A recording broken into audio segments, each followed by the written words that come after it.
faut préciser et nous donner les noms des coalitions, les noms des partis politiques et leurs représentants pour que l'opinion nationale sache. Pour que l'opinion sache que cette opposition-là est dans la manipulation. Il y a eu bien consensus. Il y a eu des hypothèses qui ont été dégagées, des propositions et des formules pour aller vers ce changement. Qu'est-ce qu'ils veulent encore? Ça suffit pour avoir un consensus. Maintenant, ils viennent à l'hémicycle. Quel gâchis, monsieur le ministre. On a eu consensus au niveau du dialogue politique. On a eu quasiment un consensus au niveau de la commission technique.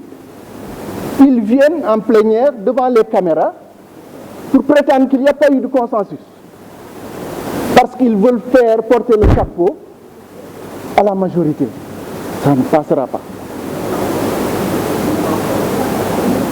Tout ce qu'ils font, c'est de la manipulation, monsieur le ministre. Et le piège est en train de se refermer sur eux. Cette loi, ou ce projet de loi, moi j'ai du mal quand on dit que avoir une attitude restrictive, dire que c'est un projet de loi qui vise que l'augmentation. Non, ça va au-delà de ça. Aujourd'hui, il s'agit de corriger un problème de représentativité. Et mieux, pour les départements de Dakar et de Pikine, il s'agit d'une stabilisation du nombre de députés. Rectifier les injustices qui ont été longtemps subies par les départements de Mbour et par les départements de Thiès. On va obligatoirement vers l'augmentation du nombre de députés. Parce qu'aujourd'hui, le Sénégal a une population très jeune et la croissance démographique est de fait. Il y a nos voisins des pays de l'Afrique de l'Ouest. Dans ces pays, la population du Sénégal peut tripler leur population. Et ils sont pratiquement à un même niveau de représentativité du point de vue du nombre de députés par rapport à la population totale. Les gens disent qu'on doit aller vers de larges concertations. Je suis d'accord, pourquoi attendre aujourd'hui pour tout le travail qui a été fait, la mobilisation du ministère de l'Intérieur, la mobilisation des acteurs politiques. Et on revient aujourd'hui nous dire qu'il n'y a pas de consensus, on doit repartir à zéro. Il faut que les acteurs politiques se fassent respecter.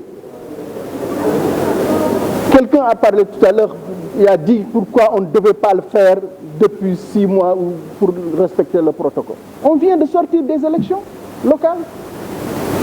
On ne pouvait pas, dans le contexte des élections locales, faire passer une telle proposition. Il fallait qu'on sorte des élections, prendre le temps de discuter. Et tant qu'il y a consensus, le protocole de la CEDEAO ne peut pas nous empêcher de voter ce projet de loi. Et ça c'est important, il faut l'expliquer à l'opinion. Chers amis de l'opposition sénégalaise, il faut arrêter cette manipulation parce que ça c'est du sérieux, c'est une question de représentativité.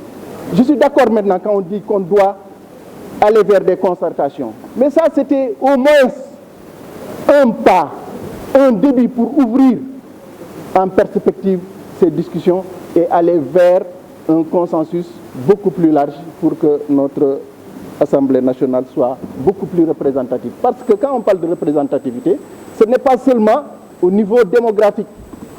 Moi aujourd'hui je suis convaincu que certains départements de l'intérieur du Sénégal, même si la population n'est pas assez forte pour avoir 2 députés, mais ne serait-ce que l'étendue des territoires de ces départements-là. Je vous remercie, cher collègue. Je vous remercie.